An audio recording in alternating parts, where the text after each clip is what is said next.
4888টি জাল সার্টিফিকেট দেওয়ার অভিযোগে গ্রেপ্তার 4 পঞ্চায়েত কর্মী। পঞ্চায়েতে আর্থিক দুর্নীতি ও জাল সার্টিফিকেট দেওয়ার অভিযোগে গ্রেপ্তার হয়েছেন পঞ্চায়েতের সরকারি আধিকারিক সহ আরও 2 কর্মী। ঘটনাটি নদিয়ার বগুলা বিজেপি পরিচালিত 2 নম্বর গ্রাম পঞ্চায়েতের।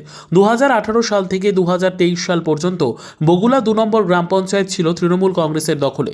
সেই সময় ব্যাপক দুর্নীতি হয়েছে বলে দাবি করেন রানাঘাট উত্তর পূর্ব বিধানসভার বিজেপি বিধায়ক অসীম বিশ্বাস। দুর্নীতির দায়ে পঞ্চায়েত সেক্রেটারি সহ আরও 2 গ্রেপ্তার। ধৃতদের আজ রানাঘাট মহকুমা আদালতে পাঠায় হাঁসখালি থানার পুলিশ। এই ঘটনায় রীতিমতন চাঞ্চল্য ছড়িয়েছে এলাকায়। এর আগে বারংবার অভিযোগ উঠেছিল বিভিন্ন রকম দুর্নীতির। এবার জাল সার্টিফিকেট দেওয়ার অভিযোগ ছাড়াও রয়েছে সরকারি বিভিন্ন প্রকল্পের টাকা তছরূপের অভিযোগও। আর দুর্নীতির কারণে গ্রেপ্তার হয় বগুলা 2 নম্বর গ্রাম পঞ্চায়েতের সেক্রেটারি প্রকাশ রায় সহ আরও 3 জন।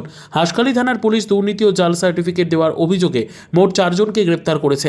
এই ঘটনা নিয়ে বগুলা 2 নম্বর গ্রাম পঞ্চায়েতের প্রধান সুস্মিতা বিশ্বাস বর্মন জানান, পুলিশের মতো কাজ করবে, এ বিষয়ে আমার কিছু বলার নেই। দেখুন, 4 জনকে গ্রেপ্তার করা হয়েছে, সেটা আমার অফিসে এসে গ্রেপ্তার করেনি এবং আমাকে জানিয়েও করেনি এবং আমাদের পঞ্চায়েতে কোনো চিঠিপত্রও করেনি। কি কারণে ধরেছে না ধরেছে সেটা আমার জানা নেই, সেটা পুরোটাই আমার দুহাসা। আমাকে জানানোও হয়নি। আর আমি পুলিশ প্রশাসন আমাকে ফোনও করেনি, আমিও ফোন করতে পারিনি আমার শারীরিক অসুস্থতার কারণে। পুলিশ প্রশাসনের কাজ করছে, যেটা সঠিক সেটা নিশ্চয়ই পুলিশ প্রশাসন দেখবে। এ ব্যাপারে হাঁসখালি পঞ্চায়েত সমিতির সভাপতি শিল্পী বিশ্বাস বলেন, মোট 4888টি ভুয়ো জন্ম সার্টিফিকেট তৈরি করা হয়েছে, যেটা কোনোভাবেই সম্ভব নয়। বগুলা 2 নম্বর গ্রাম পঞ্চায়েতের একজন পঞ্চায়েতের সরকারি আধিকারিক সমেত 1 জন বা 2 জন তারা গ্রেপ্তার হয়েছে। বিষয়টা আমি খোঁজখবর নিয়ে জানতে পারলাম, বগুলা 2 নম্বর গ্রাম পঞ্চায়েতের যিনি সেক্রেটারি আছেন বিভিন্ন দুর্নীতির সঙ্গে যুক্ত। তৃণমূল পরিচালিত 2018 থেকে 23 সাল পর্যন্ত প্রায় 10 থেকে 12 লক্ষ টাকা ওন ফান্ড থেকে শুরু করে 15 ফাইন্যান্সের টাকা সে আত্মসাৎ করেছে, লোপাট করেছে।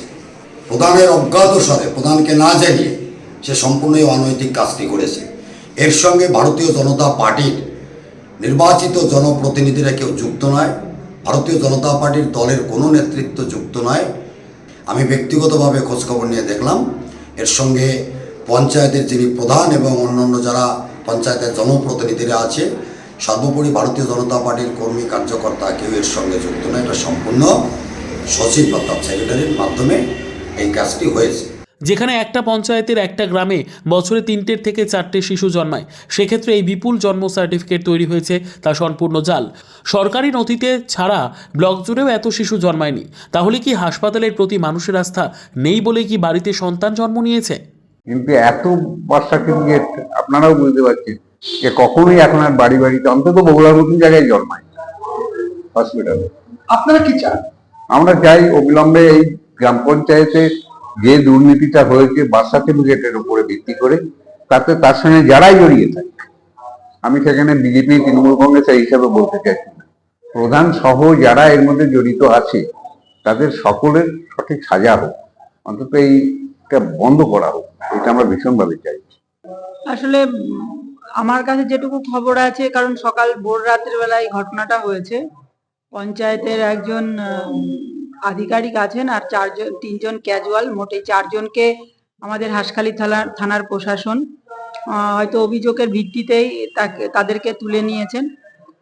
সেই ক্ষেত্রে অভিযোগটা যেটা আমাদের কাছে এসছে যে এই দীর্ঘদিন ধরে যে জন্ম সার্টিফিকেট প্রায় 4888টা হিউজ পরিমাণে এই জন্ম সার্টিফিকেট মানে নথি উঠে গেছে সরকারি মাধ্যমে। সেটা উঠে আসলে তবেই সঠিকভাবে সেই বিষয়ে আলোচনা করে বলতে পারবো। Bureau report, PB news. Andaman township project, ফ্ল্যাটের থেকেও সস্তায় এবার নিজের বাড়ি। প্লট করার জায়গা মাত্র 1,80,000 থেকে 3 লক্ষ টাকা কাঠা এবং সাথে সাথে নিজের নামে অগ্রিম রেজিস্ট্রি করে নিন।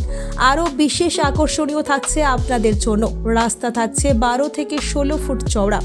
24 ঘন্টা জল ও বিদ্যুৎ সরবরাহ, পরিকল্পিত ড্রেনেজ ব্যবস্থা ও নিরাপত্তার ব্যবস্থা থাকছে এবং আরও থাকছে স্কুল, একই ছাদের তলায় সর্বশিক্ষা, লেক পার্ক, খেলার মাঠ, সুইমিং পুল, হাসপাতাল, ব্যাংক, এটিএম, শপিং মল ইত্যাদি।